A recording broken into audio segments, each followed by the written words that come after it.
Monday mornings at 9 Eastern Time, 6 Pacific, on our companion network, C-SPAN.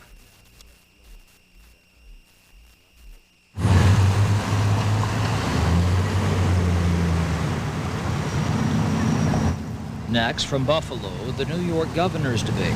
This debate was hosted by WNED-TV, a PBS station there. Debating are Democratic incumbent Mario Cuomo, Larry Golisano of the Independence Fusion Party, Libertarian Bob Schultz, Right-to-Life candidate Bob Walsh, and Socialist Larry Lane. Republican nominee George Pataki was invited to participate but declined. The debate runs about an hour.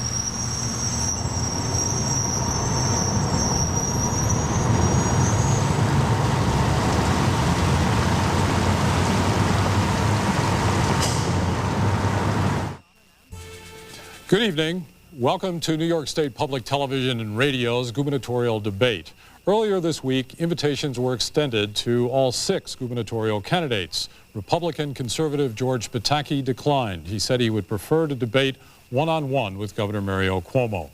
The candidates who are here are B. Thomas Golisano, the candidate of the Independence Fusion Party, Robert Walsh, the Right-to-Life Party candidate, Robert Schultz, candidate of the Libertarian Party, Mario Cuomo, the Democrat and Liberal Party candidate, and Lawrence Lane, candidate of the Socialist Workers' Party.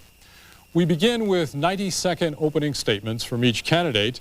The order was determined by lot prior to airtime. We begin with Mr. Golisano. Good evening, ladies and gentlemen. My name is Tom Golisano. I am the founder and chief executive officer of Paychex Incorporated, a nationwide payroll service dedicated to creating payroll services for small corporations and companies across America. We literally do the payroll for 200,000 companies and pay over 3 million people. I have been a resident of this state all of my life, and I have watched our state go through a slow death spiral during the last 15 or 20 years that concerns all of us. The problems of quality of living, standard of living for our residents, the number of jobs that we've lost to other states as our companies and our corporations concerns me as much as it does anyone in the state. As I've traveled around the state, I see a lot of empty factories, a lot of empty buildings, and a lot of financial despair going on among our population. I think I am most qualified to be governor of this state because the governor's position is a chief executive officer position. I have the responsibility for creating revenues, I have the responsibility for cost control, and I have the responsibility for the financial creditworthiness of this organization. It's very much like the chief executive officer's position or the governorship in a state the size of the state of New York. The other candidates are traditional politicians. They've either been running the state as the governor or they've been in the legislative arena for a long time. I think they're both responsible, and their parties are responsible for the fiscal dismal situation that we have in our state. And I would like to do something about it with your permission. Thank you, Mr. Golisano. Next, Robert Walsh. Although the Right-to-Life Party is a single-issue party, I am a multi-issue candidate with a comprehensive program to revitalize New York. I am not a politician. I am a man of the people, the only pro-life candidate running for governor.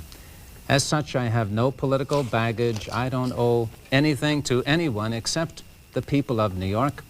I have 30 years' experience working in the banking industry, serving as business manager for as much as $65 billion. Meanwhile, Mario Cuomo and George Pataki have been in office for a combined 25 years. The result? New York is in terrible condition. Now, I'm not going to spend my evening here criticizing them. I'll let their records do that. Besides, I don't have enough time to criticize them. I am calling upon all pro-life voters from all parties to unite, to stand behind me and make your vote count by voting your values for a man of the people, the only pro-life candidate. I hear the cry of the unborn. I hear the cry of the poor, the hungry, the homeless, those stricken with AIDS, cancer, and other terrible disease. And I believe that I have a program that can heal New York. Vote for Bob Walsh for governor, a vote for all the people. Thank you, Mr. Walsh. Now, Libertarian Party candidate Bob Schultz. Good evening. New Yorkers are tumbling headlong into debt, dependency, governmental dependency, that is, and decay. Who, Governor, can deny that on a per capita present value basis, state and local debt is higher now than it has ever been in the history of our state? Who, Governor, can deny that more people in this state have been made more dependent on government largesse than ever before in the history of our state? And who, Governor, can deny that during this period of rising public debt and rising governmental dependency, societal decay has been flourishing? Crime, welfare, political corruption, and governmental waste are up. Educational quality, the economy, and the equality of life are down. Why? What's gone wrong? Simply put, the way the system is working is in sharp contrast to the way the system was designed to work. The policies of the two ruling parties have been encouraging the expansion of the embrace of government rather than individualism and self-reliance. Our leaders have encouraged people to rely on the government rather than themselves, their families, and their communities. And both parties focus on new sources of money rather than on accountability, productivity, and efficiency. With the tax economy outstripping the ability of the trade economy to ante up, they borrow, making matters worse. How do the governor and the senators borrow money without voter approval in a state that forbids it? They use the back door. They use public corporations such as the Urban Development Corporation to issue long-term debt. Thank you, Mr. Schultz. We've run out of time. Governor Cuomo? One gets the impression that we're the only ones with a job in this state.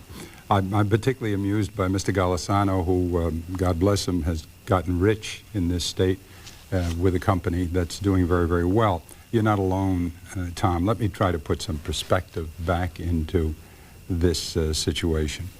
All this talk about decay, etc., may be useful to you politically, but it's the furthest thing from the truth. We have had 17 months of economic growth. We've had 135,000 new jobs since the deepest point in the recession in 1992. We've had 95,000 new jobs over the last year. Retail sales are up 5.7%. Commercial and residential construction is up. Exports are surging at 23%, far above the national average. $7 billion of investments from foreign companies in the state of New York. That's about 2 to 1 over California. We are by far the investment target of choice for people around the world. Fortune magazine just said that New York City is the best business location in the United States of America and the second best in the world. It seems very clear that after 2 recessions, and no one knows better than I because I was here for both of them, New York State is on its way back. I hope that doesn't sadden any of us. Thank you, Governor. Mr. Lane. I'm a machinist at GE in Schenectady, and my campaign is part of the growing resistance of workers and youth to the consequences of the deep economic and political crisis of this rotten capitalist system. Downsizing, speed up, unemployment, attacks on social programs, growing instability, all kinds of right-wing solutions, fascism, and war. Examples of this resistance include the recent march of 70,000 in Los Angeles for immigrant rights and the strike wave going on this year, from the Teamster strike to the GM strike at Flint and to the strike of 14,000 against Caterpillar. All my opponents see the system capitalism isn't working, but they seek to place the blame elsewhere. They say our problems are caused by welfare cheats, immigrants stealing jobs, a criminal underclass of youth, workers who don't speak English, women's rights, etc. They seek scapegoats. They seek to divide us for the billionaires' profits. We propose to shift the burden off our backs and onto theirs. We call for a massive jobs program at living wages to produce useful work. We favor organizing a fight for 30 hours work for 40 hours pay, for an affirmative action program that would unite all workers by cutting across the racism and sexism that is used to pit workers against each other. As workers, we need our own program at home. We also need our own foreign policy abroad. My campaign is urging participation in a demonstration on November 12th in Washington. Mr. Lane, I have to cut you off there. Thank you very much. The format of tonight's program will be that I will direct a question at one candidate. He will have 90 seconds to respond, and then each of the other candidates will have 30 seconds to offer a rebuttal. With that understood, let's begin. Governor, I'd like to begin with you. When New York City Mayor Rudolph Giuliani endorsed you this week, he said he was certain you have learned a great deal from this campaign. He said, quote, "If he wins, I believe he will govern more effectively, more wisely, certainly more willing to step beyond partisan stereotypes and help break up some of the partisan gridlock that infects our politics. The implied criticism seems to be that you haven't done that in the past, that you're part of the gridlock. My question is, what have you learned in this campaign? What specific actions will you take to be more effective?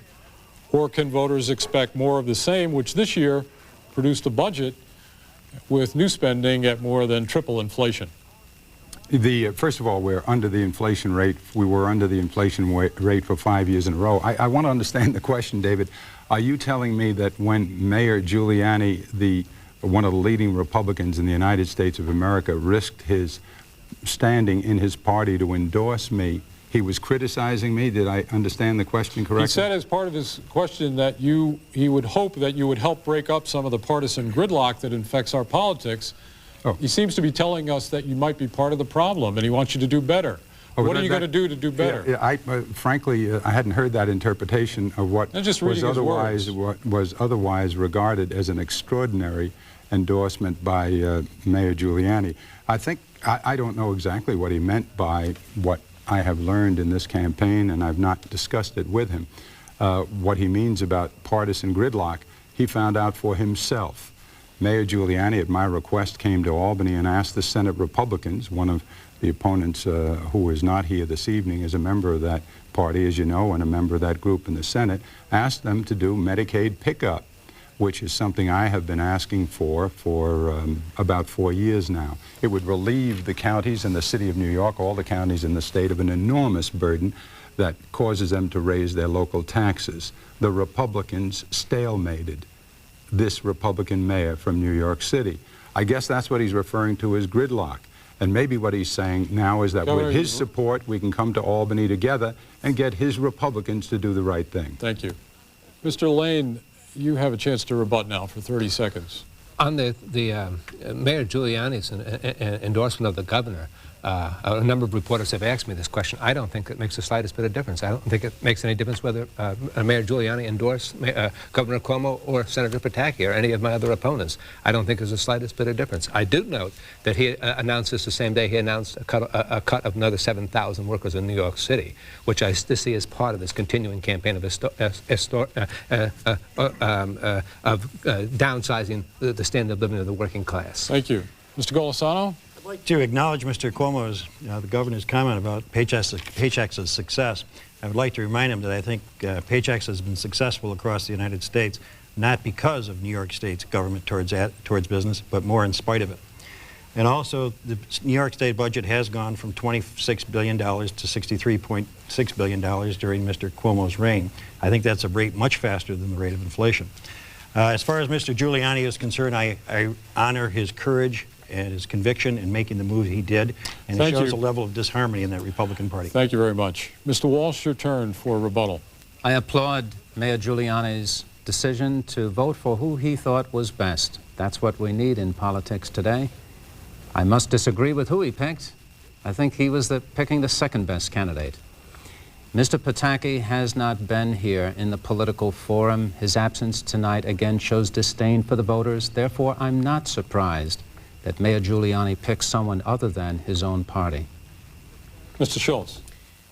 Despite the public posturing, there is not a dime's worth of difference between the Republicans and Democrats in the state. Each party is equally responsible for the bad things that have happened and that have been happening in the state. Every mandate, every tax, every fee, every nickel spent, every dollar borrowed has been approved by both parties. The ordinary citizen has had no voice. Thank you, Mr. Schultz. I'd like to ask you, Mr. Golisano, a question. Your claim to fame is that you are a successful businessman, and you say you believe government should be run more like a business, and you're the CEO to do it. Your critics might say that government is not a business because it must do all the things that don't turn a profit, like take care of retarded people and the mentally ill and babies with AIDS. They all cost a lot of money. Is someone whose experience built around profit and loss statements really equipped to run a government that must take care of the needy? Well, there's no question that, first of all, before we can take care of the needy, we must be in a position financially and with resources to make sure we have resources available for the needy. What's been happening in our state for too long is, with the downward spiral in our economic environment, it's been tougher and tougher for government to take care of the needy. When you have 1.6 million people on welfare, a good percentage of those that possibly could be working, obviously there are less resources to take care of the needy. I think my civic work, which includes the forming of a foundation that gives large grants of money to people that are physically and mentally challenged, my work with substance abuse as chairman of Greater Rochester Fights Back, a volunteer coalition that fought alcohol and illegal drug abuse, and my work working with an entrepreneurship program teaching youngsters the benefits of capitalism and free enterprise. I think I bring a much more balanced presentation to the governor's role than any of the other candidates. You must understand that the government's role is to create revenues, to maintain cost control, and of course to create financial creditworthiness. In New York State, we haven't done that for quite a while. The fact of the matter is I feel I'm much more prepared to do that than a legislator, Mr. Pataki, who's been in the legislature for 10 years and has had none of those responsibilities. I'm sure I'm much more qualified than he is. Thank you, Mr. Golisano. Mr. Walsh, have a chance to rebut. I think business experience is an asset, not a liability, in government today. For example, I believe we ought to treat New York companies more like customers. Let's ask them what they need, support them, encourage them, create the environment.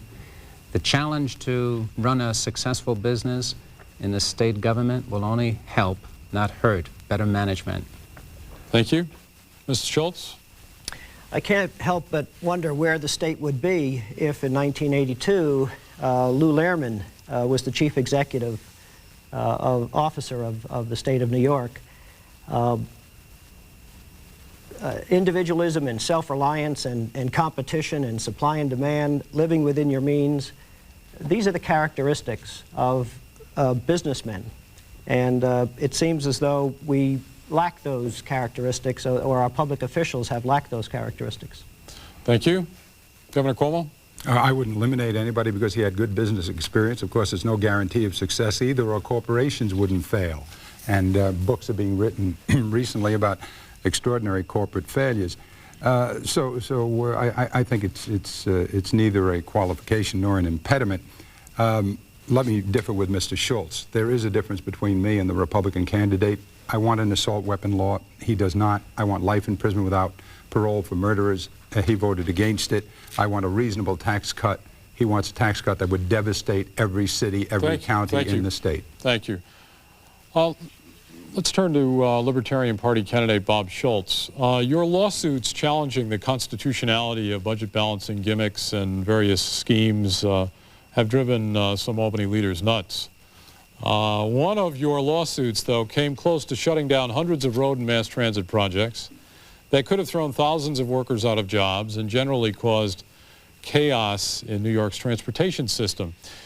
I'm wondering, is your point of view utopian? Is it unworkable in the real world where citizens seem to demand politicians to deliver lower and lower taxes but more and more services? I don't think so. It's not unworkable. New York has had it both ways for 3 decades. On the one hand, they've been freely spending. Policies and programs have been adopted without regard to the means to pay for them. On the other hand, to support this addiction to spending, government has been borrowing, circumventing the debt-limiting restrictions of the state constitution by setting up public corporations such as the UDC and the Thruway Authority, and having those public corporations issue tax-supported bonds, long-term bonds, getting the money to support the size, scope, cost, and lifestyle of the government. Unless we close that back door, government will never be forced to begin to prioritize its spending programs and to begin to make choices. As it is, we've had it both ways, and it's bankrupting us. Thank you very much, Mr. Schultz. Governor Cuomo, a rebuttal? I wouldn't begrudge Bob Schultz his right to go to court to challenge anything government does. I did that for many years before I came into government service. It's up to the court to decide what's right, what's not right. And sometimes applying the law is inconvenient. I stopped a lot of activity that some people call progress for years. So I think he does the right thing by going to court. And if he can improve the system by getting judgments that indicate we're aberrant from the law, well, then that's a contribution he makes. Mr. Lane. Our problem with the government isn't this government per se, it's what interests does that government represent. That's the critical criteria that we start from. Is the government defending the interests of the overwhelming majority of the population, which are the workers, the farmers, the producers, or is it defending the interests of a small handful of billionaires that essentially own the system? That's where the conflict comes. Thank you. Mr. Golisano. I maintain the philosophy that the more people that can get involved in the governmental process, the better off we're all going to be. And that includes third party, fourth party, fifth party, and sixth party candidates. My problem with government recently has been the fact that the Independence Fusion Party has been taken to court now 6 times to be tried to be kept off the ballot by the Republican Party in this state. I think that's shameful and embarrassing. This is a democracy, and the fact that we're spending all this taxpayer money in legal fees trying to keep a party off the ballot is ridiculous. Thank you very much. Mr. Walsh. Our system of checks and balances is a sacred one. It's at the very heart of what makes democracy work. And I support all the actions that would challenge the direction of the government at all levels. I think that's good. Mr. Walsh, let me stay with you and ask you a question. The state now tests all newborn babies for AIDS. The tests are for research and the results are kept confidential. The mothers are not told if their babies test positive for AIDS, the AIDS virus, even though if a baby is treated immediately after birth, it has a better chance of survival. The rationale is that telling the mother would violate her confidentiality because if the baby has AIDS, so does the mother. Should this policy that the state is following be changed? I believe that it should be changed. The mother and the child have a constitutional right to know. Something that certainly is life-threatening should not be withheld, not just on the subject of AIDS, but on any other life-threatening issue. I would support changes in the appropriate manner, in the appropriate way. And what would those be? To allow that everyone who has AIDS, one is told, children in this example should have their parents notified, and the government should do everything in its power, more than it is, to support those who have this terrible ordeal, find greater comfort, counseling, medical treatment. We as a people certainly haven't done enough yet to tackle the tragedy of AIDS in our time. I'm confident with the work that has begun, we will. Certainly withholding information about those who are burdened with this disease isn't a good development. It's a step backward. Mr. Schultz, do you agree or disagree? If the baby has AIDS, the mother should be told in the interest of containing the disease, if for no other reason. Governor Cuomo? I think the problem, Dave, as I understand it, the problem is that some authorities tell us that if you ordered a disclosure by the woman, she would resist treatment and more harm would be done than good. This is a difficult question. A compromise was proposed to start us off that would mandate more counseling and investment, further investment in encouraging women voluntarily to become involved. I've asked the Life and Law Commission to study to see whether mandatory disclosure is a better solution. Okay, thank you, Governor. Mr. Lane, on that point. On the question of AIDS and confidentiality is, I think the most important thing that we want to maintain here is the right to privacy, the right to confidentiality. It seems to be that the big controversy around AIDS has been along those lines. We are in favor of maintaining maximum confidentiality and also appropriating all those resources that are necessary, to deal with the crisis caused by AIDS. Thank you. What are your thoughts on this subject, Mr. Golisano? I absolutely agree that the mother has the right to know and should be told. I think it's our responsibility to make sure she's informed in this case. Okay, let me turn to Mr. Lane. Businesses in New York pay more for workers' compensation insurance here in New York than they do in, say, Pennsylvania. If a worker becomes disabled on the job, though, he or she gets a higher weekly benefit in Pennsylvania than in New York. Enormous amounts of money are currently being spent not to pay injured workers, but to compensate lawyers, hospitals, insurance companies. And I wonder how this system should be changed. I don't think there are any solutions within the current system as it's set up. And one of the things that we certainly try to get at in this campaign is that there are no solutions, well, I'm sorry to say, in the state of New York. The solutions are only within, there aren't really any solutions within the United States. The solutions are in the world.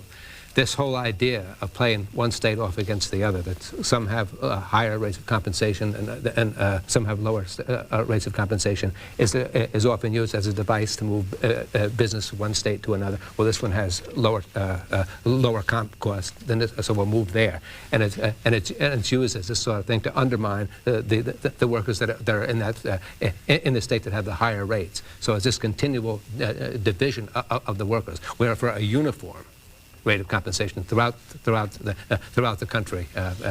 This business of having one rate in one state and one in the other is something that we're opposed to. We think just like the unions are in this country exist in other states, we think compensation should be the same. We don't. The unions don't just represent the workers in one state; they represent them in all states. We have one Social Security system. We should have one workman's compensation system. This is just a device to further divide us, so that we have uniform systems throughout the country for all compensation. Thank you very much. Mr. Golisano, on workers' compensation. Because of my profession, of course, I talk to small business and large business owners all the time. I can tell you the environment around workers' compensation costs in New York State is devastating to businesses.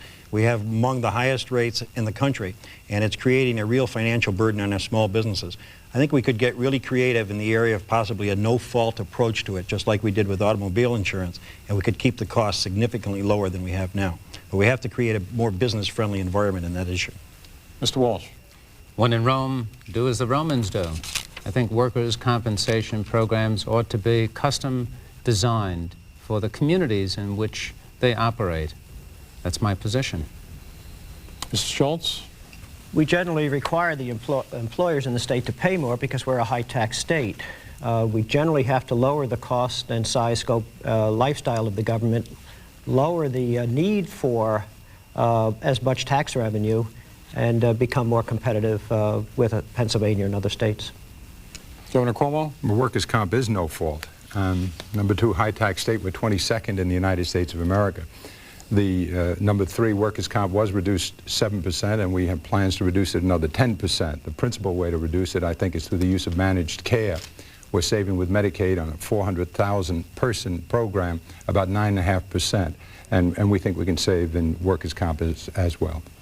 Governor, let me stay with you. The state, as you know, lost about 500,000 jobs during the recession. It's now on the rebound, but its 92,000 job gain over the last year is anemic compared to the millions of jobs that other states have gained in the rest of the country since the recession ended.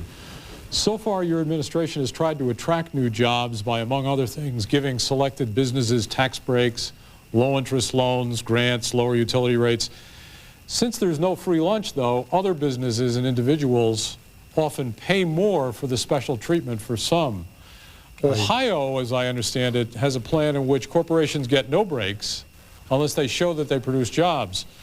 Why should New York continue what some call corporate welfare? Well, first of all, let's get the facts clear here. New York State has the most mature economy in the United States of America. Mr. Golisano and some others point out that the job growth is not above the national average or is not equal to the national average. Job growth in New York State has been beneath the national average for all but 8 of the last 53 years. That's because the other states are developing, and we were developed. And as a matter of fact, of the 8 years in which job growth was above the national average, 2 of them were mine. That's over the last 53 years, just so you understand. This comparison to Ohio is interesting, but irrelevant. The only time we give incentives is when we are in a tug of war with New Jersey or Connecticut or another state. And if economically it makes sense to give an incentive, if the business is worth it, we will do it. If not, we will let the business go. And that has happened from time to time. The bottom line judgment is this a good investment, this incentive? If it is, we'll make it. If not, we don't. Mr. Lane, what do you have to say about this? As a machinist working in New York State for a number of years, I have a pretty good feel for the number of jobs that have been lost. In my own plant in Schenectady, they have layoffs. They've announced layoffs of 2,500 this year. But the problem of jobs is we have to fight for them. The government is not going to give us. The government, in our view, is controlled by big business interests. This is why we're in favor of the 30 for 40. The strike out in Flint, Michigan, just a couple weeks ago, was about this. They went on strike because they were being overworked. Thank you. Thank you. You've run out of your time. Mr. Golisano, your thoughts on so-called corporate welfare? I've seen real instances of this problem of corporate welfare in the community I'm from, but I think it's been much more localized than it has at a state level.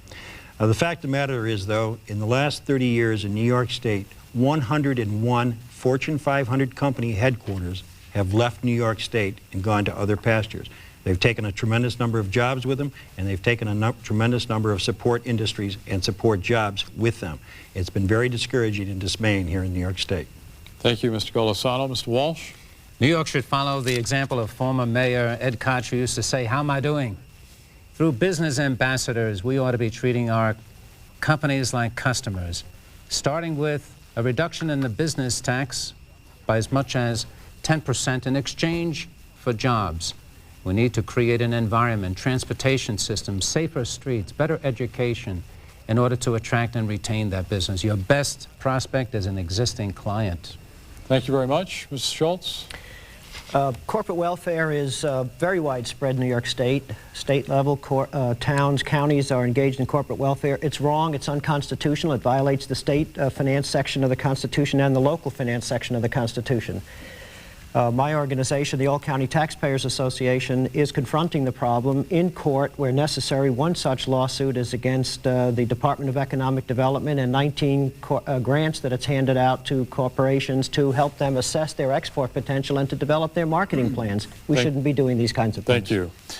Mr. Golisano, let me turn to you. You said that state government is too big and too costly, and that we pay state employees here 20% above the national average, and that the number of state employees is about 20% higher than the national average. Mm-hmm.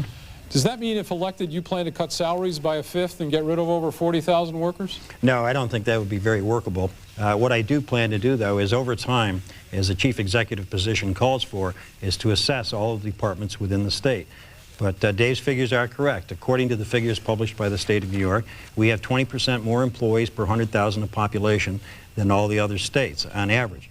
Now that, and the fact of the matter is, because New York State is such a largely populated state, we really should be below the national average in number of employees per 100,000 of population. But I think what a chief executive officer has to do is go department by department to qualify the efficiency and effectiveness in each department and make the hard decisions, if necessary, in those various departments to bring cost-effective government back to the state. Does that mean that you would be cutting, if elected, you would be cutting drastically? Not drastically, but I think through the methods of attrition and through special qualification and assessment of each department. In some cases, it may require a hard decision, absolutely. Mr. Walsh? I favor finding a more efficient state government by consolidating duplicate agencies and functions wherever possible, and indeed by reducing the workforce, but through attrition over the course of time to make sure that we maintain the services we have and perhaps spend a little bit more time in achieving that rather than less. Thank you very much. Mr. Schultz. There are upwards of 12,000 people serving at the pleasure of the governor, and there's another 20,000 civil servants that have not been properly examined. The civil service system is a merit system. Civil servants are supposed to be examined. We're supposed to hire the best. We're not doing it. We're about 20,000 workers behind in terms of examining the workforce. I think those are two places we need to start. Governor? This is a lot of fun. It gets to be less fun, though, if you're limited to the realities. Mr. Golisano says that we're above the national average. Let me give you the facts. We are 44th in the United States of America in terms of state employees per capita. 44th. In the recession years, I reduced the workforce by 14%. We laid off 6,000 people. This is sheer fiction.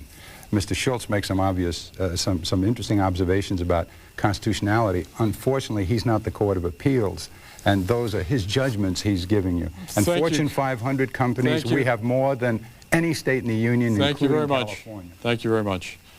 Mr. Schultz, you've indicated that state government is out of control and lives beyond its means. You say that's why it's constantly borrowing and doing other end runs around the Constitution. I'm sorry, before we go to that question, I left out Mr. Lane, who I'd like to hear from you on salary and number of state employees. Again, our starting point is the state government meeting the needs of the vast majority of the people of the state? If they're doing that with the staff that they have, that's fine. If they're not, then we have to fight that the state government meet the needs of the vast majority of the people of the state. These numbers are arbitrary numbers, don't mean anything. It has to, are the needs being met for housing, for education, for health care? Are all these things being met? If they are, then the state government is adequate. If they're not, then we have to organize it so it meets these needs. Thank you. Thank you very much. Now, back to you, Mr. Schultz. You have also indicated state government is out of control, lives beyond its means. You say that it's constantly borrowing and doing other end runs around the Constitution. So could you name 3 agencies or programs specifically that you would eliminate or drastically cut? Well, I think we might start with the Department of Economic Development. It's handing out annually now $400 to $500 million in the form of corporate welfare. Very nebulous benefits. The primary beneficiaries of those grants and tax breaks that are being afforded to selective companies are private. The public good is not the primary beneficiary of those grants. I think the State Education Department has gotten away from being a department with experts, expertise in literature and language and geography and math. They're generalists now. I think we might be well served if we were to eliminate the State Department of Education. The Department of Corrections, I wouldn't eliminate it, of course, but I think we might take an entirely different approach in terms of philosophy and practice with respect to criminal justice system. I think, for instance, we might give serious consideration to decriminalizing the use of drugs and the sale of drugs. Legalize it. Let's end the carnage on the streets. Let's lower the murder rate. Let's reduce violent crimes. Let's eliminate the incentive for the crimes. I have to stop you right there. Governor Cuomo. We need a little more reality here. Let me repeat, because I ran out of time. The Fortune 500 companies. If you add the service companies and the industrial companies, nobody's even close to us, including California, and that's a fact. The legalized crack, 1 out of every 2 children who tries crack is instantly addicted, maybe irretrievably. Legalize heroin and cocaine, it's madness. Thank you very much. Mr. Lane? Again, this problem, are the needs of the people being met? This has to be, our criteria that we judge these things by. Whether it's too large or too small, the only thing you can judge it by is whether it meets the needs of the population, the vast majority, which is the working class. Whether the state education needs to be this or that, the other thing. Are the educational needs of the youth being met? That's the point. Thank you. Mr. Golisano, on the question of what 3 agencies or programs would you eliminate or cut? I'm not sure that's the appropriate approach to this question. We have huge entitlement programs in this state under the guise of welfare and Medicaid. The welfare budget in this state is about 15% of the budget. It's about $10 billion. We have a Medicaid budget that's about $25 billion, about 30% of the state budget. Those are the real opportunities to have dramatic cost savings in the area of taxpayer cost. Mr. Walsh? My approach would favor consolidation rather than elimination. I see the Department of Social Services and the Office of Employee Relations as one area we could agree on. The Division of Probation and the Department of Criminal Justice, and the third one would be to consolidate New York's court system into one Supreme Court wherever possible. Mr. Walsh, let me stay with you and ask you about the rising cost of higher education, which is a concern in many families. For those shopping around, the State University is regarded as a good value, but we all subsidize it through our tax dollars. Would you support a sliding scale tuition cost based on income of the parents so that those with higher incomes pay their fair share? I would support such a system.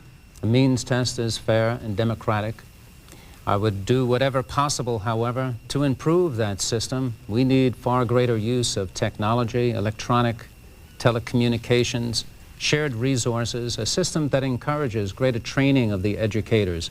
They need to be challenged. Greater compensation in exchange for better scores. This goes far beyond just our higher education. I've said before, and I'll say it again, you can still get a good high school education in this state. The only problem is you have to go to college to get it. And if you want a free one, you need to go to prison to get that. We got to change that. School vouchers, I believe, as a study in 1991, New York State Senate, headed by Ron Lauder, showed, can go very far in improving the quality of education in this state, allowing parents to choose the public, private, parochial, or homeschool system of their choice. It solves many other sociological problems. Those parents who want to send their children to a school where prayer is allowed, condoms are not distributed, well, they can use a voucher to achieve that. And at the same time, the rights of citizens who want to send their children to schools where they're not concerned about prayer or condoms, they can use vouchers for those as well.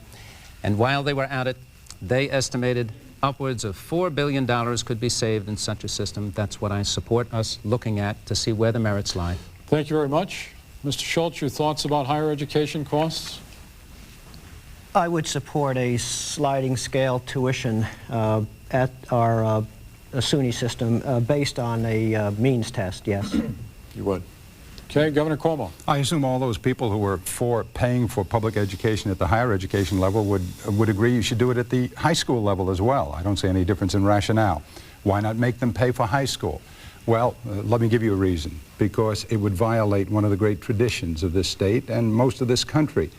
Education should be available to all. There should be access to it. It should be available as a vital need of the people. I would keep the tuition, as I've tried very hard to the lowest possible base to make education available at the higher education level to all of our people. Thank you very much. Mr. Lane? We're in favor of free education through college, no tuition.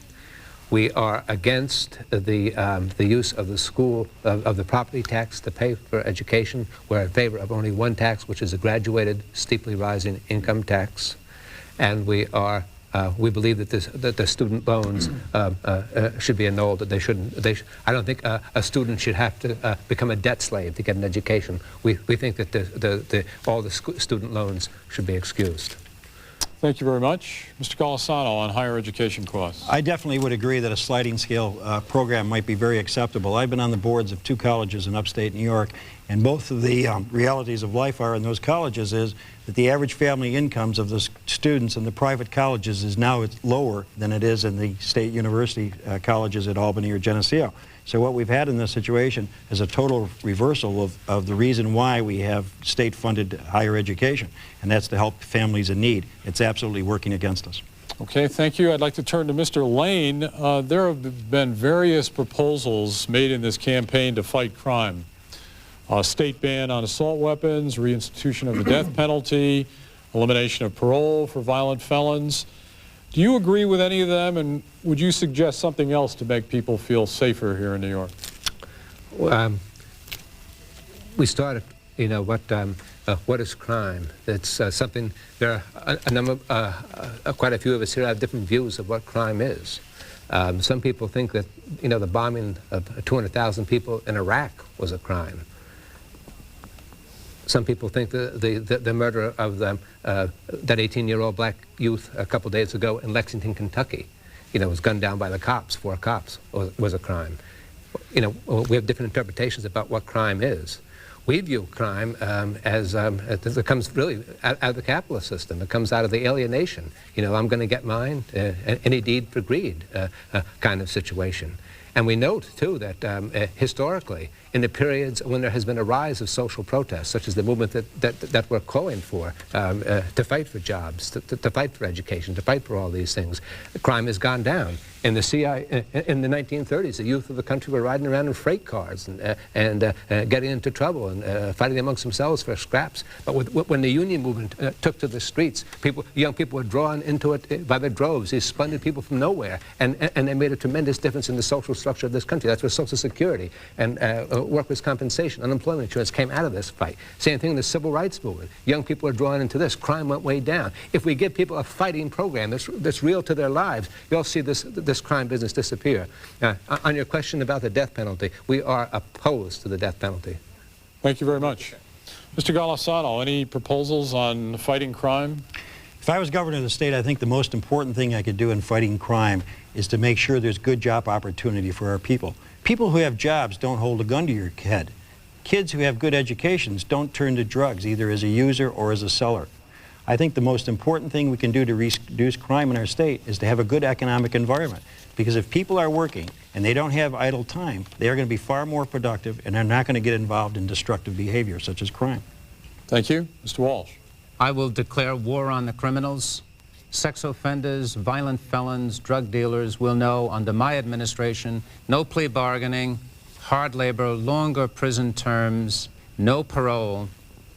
We need to put them on notice that our state is sick and tired of the crime and the pillaging, savaging of the people.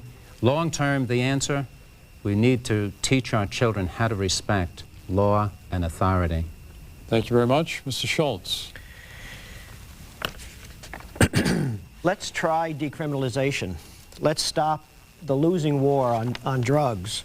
Like Prohibition 1, Prohibition 2 should be repealed, making the streets a whole lot safer. Like Prohibition 1, Prohibition 2 has increased the price of the substance, creating the incentive to deal, even to children. Like Prohibition 1, Prohibition 2 has created a crime wave, making a few very rich at the expense of the security of us all. Thank you. Governor Cuomo. Again, I have to repeat, there's a danger to that kind of glibness. Do you really mean, Bob, that you would legalize crack? 1 out of every 2 children who tries it the first time are instantly addicted and maybe irretrievably. Now, it's chic talk for a parlor, but it really doesn't work. There are a lot of things we have to do. We need to ban assault weapons. We need some tougher laws. But Mr. Golisano is absolutely right that in the end, if you can offer hope to our young people particularly, that's one of the best antidotes to crime. Governor, let me ask you a question. You promised about $1 billion, $1.5 billion tax cut program if reelected. You also promised more details about it beyond what you've told us, and that is that it's aimed at reducing utility taxes, income taxes, and giving a credit for high property taxes. You're overdue, though, on providing details, more details on it. You haven't told us over how many years your plan would cover, how much you'd cut next year. 4. Can I continue? And you can answer that after I... Okay, sure, I'm sorry. I thought you were out of time, Dave. How much you'd cut next year, what programs you'd reduce to pay for it, even though you're demanding this information from one of your opponents. When will you tell us this information, other than that it's going to go over 4 years that you've told us now? And why should Mr. Pataki disclose more if you won't? Well, he's made clear he's not going to disclose any, and his plan was blown out of the water, not just by Rudy Giuliani, but everybody else who's looked at it, because it was an absurdity. He obviously can't complain about a $1.7 billion tax cut, because that's about 25% of what he said he could do. He said he can do 7. So there can be no argument from the Republicans, nor even questions about where I would get 1.7. Number 2, I have something that no one else in the race has, and that is a record.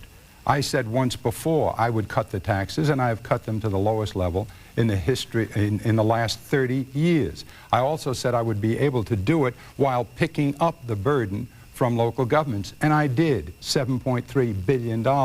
And I said I would do it without savaging our programs, and I did, because through 2 recessions I gave double the inflation rate to education. So I've proven I can do it. If you want further details, you missed some, Dave.